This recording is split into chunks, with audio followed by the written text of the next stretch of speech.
I'm up at the local Ford dealership, just checking out some of the new wires. And after buying my Grand Cherokee, I was like, man, what else is out there on the market? And I thought about the Ford Bronco. And as I looked at the Bronco, got inside of it, sat in it, definitely does not feel more premium than my Grand Cherokee. Design is definitely cool though.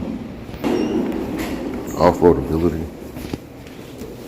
This thing is dope, man. For what it is. Yeah, this thing is definitely more rugged. I don't have a key to it, so I'm not gonna start it up or anything.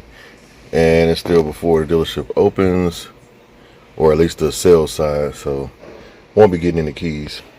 Overall though, I mean the actual build quality of this thing is really nice.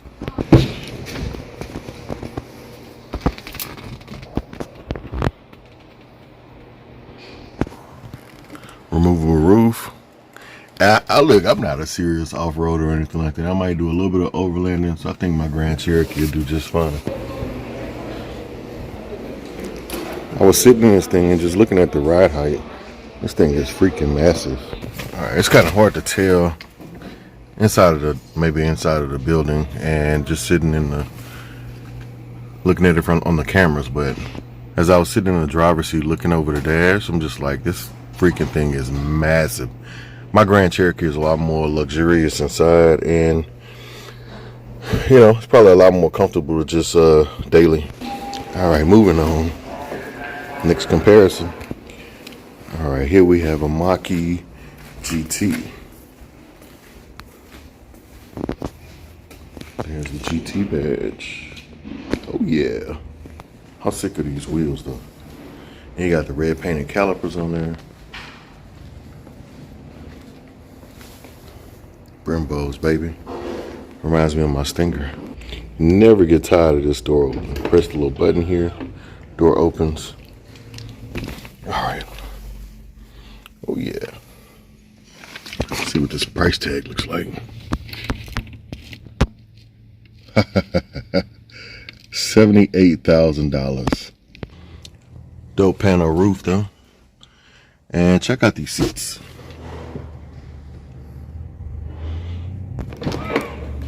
Now, I know Mach-E's have been out for a while, so this is nothing new. But the reason why I'm doing this is because me and my wife, we ended up buying a Mach-E Premium. And the thing is, we were really considering whether it was worth spending extra money to upgrade to a GT, because we found one at the time we were buying them, and it was still, when they were fairly new, and they were asking for ridiculous markups. The funny thing is, even with the dealer markup, I think the prices they were asking at the time, this is probably about a year ago, they were asking for about $75,000, I believe. Check out the embroidery right here of the GT. And I don't know why they don't have the GT on the headrest. But like I said, $75,000 at the time seemed like a lot, and I was like, because I think the base price was, I want to say around 65, and they were asking for like another like 10 grand or 7,500 or something like that. I want to say 10 grand, which brought it up to almost 80 grand at the time for a Mach-E, and it's a Ford. I was like, I'm not spending $80,000 on a Ford. I do like the grill on this GT though. It's a little bit different from ours. I'll show you some video of my wife's Premium in a bit. So just kind of summing things up, man. At the time when we ended up buying the Premium, I think we paid around 50 something, less than 60,000. We did end up paying 5 grand over asking, which I was willing to do, but definitely not 10 grand. So I think we ended up spending right around 60,000 for the Mach-E Premium, and this is when it was still hard to get them. We still had the chip shortage thing and all of that.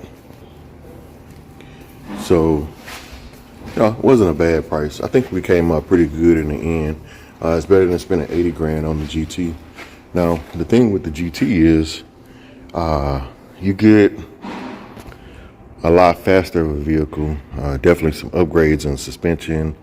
The interior is really not better to me. I mean, the seats were kind of cool with the design in the inside, but outside of that, it really didn't look better to me.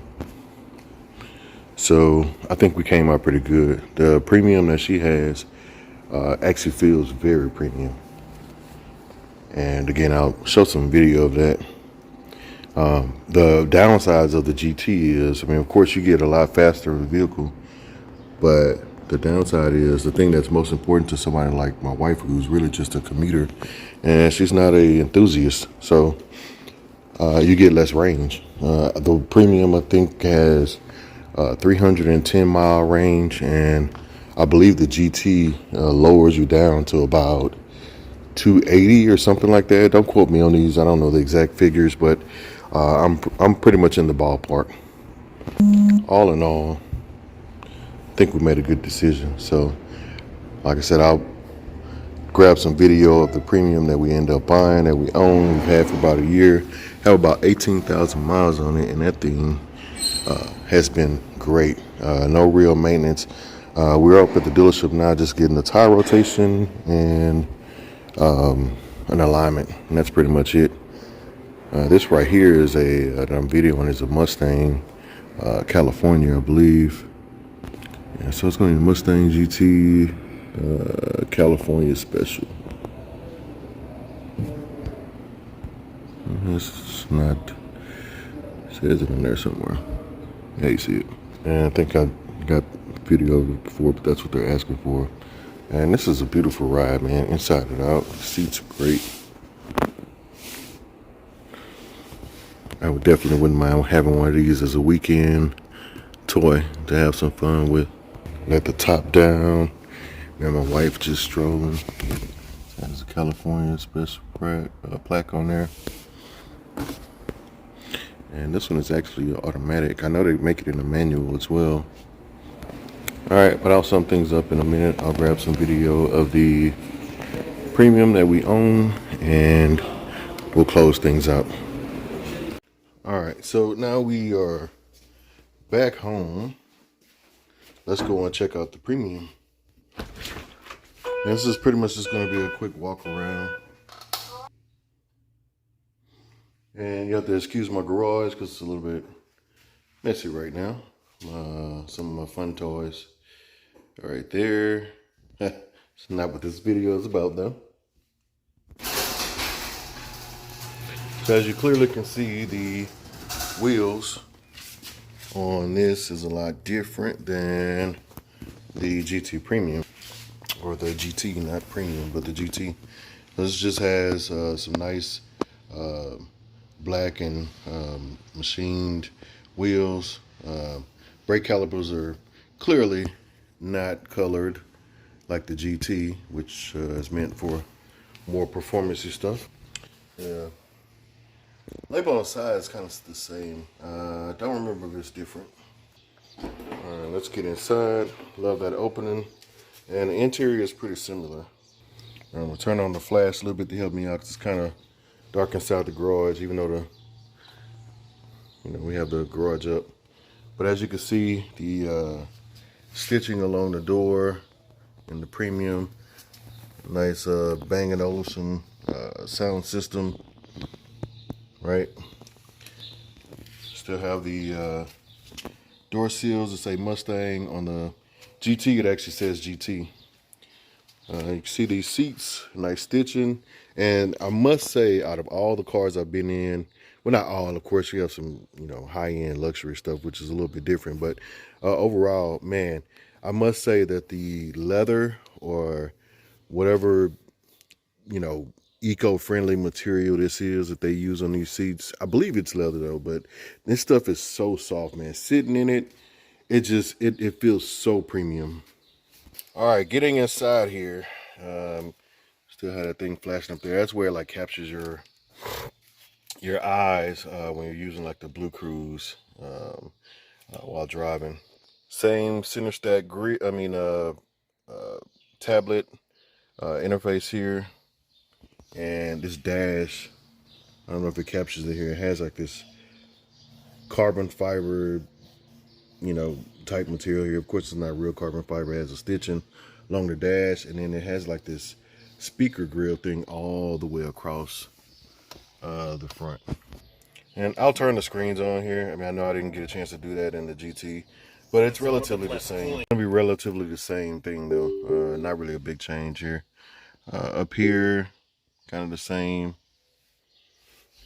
Has the same shifter there, and of course the same panel roof thing. Now, of course, when I say panel roof, it's just like it's just a outlook sky panel. I can't remember the actual term for it, but you get the gist of it, man. It doesn't open or close. It is literally like one big opening. All right, coming around here, we're gonna go to the back. And instead of saying GT on the back, of course, you just have the Mustang emblem. I'm glad they don't put Ford on here. Now, there's one thing I must say about this vehicle. There's a reverse light down there at the bottom. It's the same.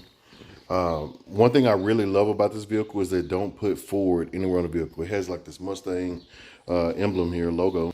And the wheels have the Mustang emblem on it. Coming around to the front of the car, it also has the Mustang emblem here. And at no point does it say Ford anywhere on this vehicle. Now, not that I have a problem with Ford. Clearly, I bought a Ford. I don't have a problem with it. But the fact that they differentiated this, their first like real EV, and just chose to put the Mustang symbols in there, kind of trying to express or emphasize the Mustang character in this vehicle, which you can see in some of the lines throughout the body and the tail lights, and so you can tell that this is clearly meant to give some homage to the Mustang. My wife keeps a bunch of stuff in her car sometimes, and this happens to be one of those times, so kind of ignore some of the stuff that's in here.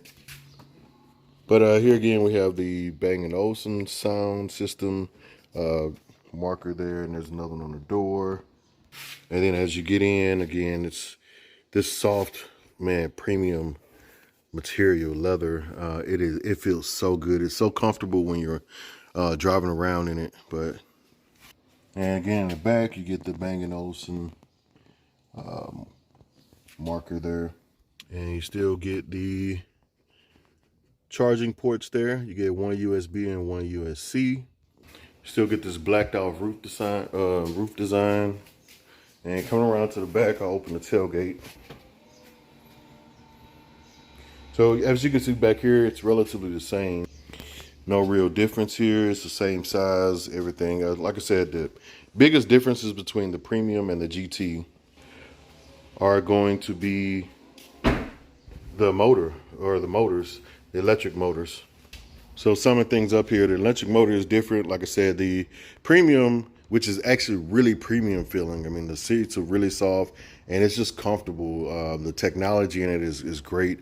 And all in all, what I'll say is the Premium is, to me, the best bang for your buck, unless you're looking for performance.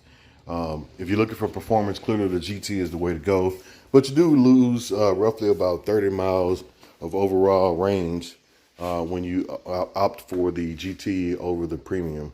But you do get that performance if you want to, get out there and show some Teslas what Ford is made of. But outside of that, man, that's going to be it for this video. I will do a part 2 and follow up on the Grand Cherokee.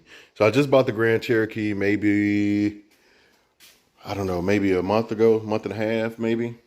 So I put about 3,000 miles on it, and I must say that I am loving that Grand Cherokee. And since I was doing the Bronco on this video, I will throw in kind of a comparison and talk about the Bronco versus the Grand Cherokee in the next video.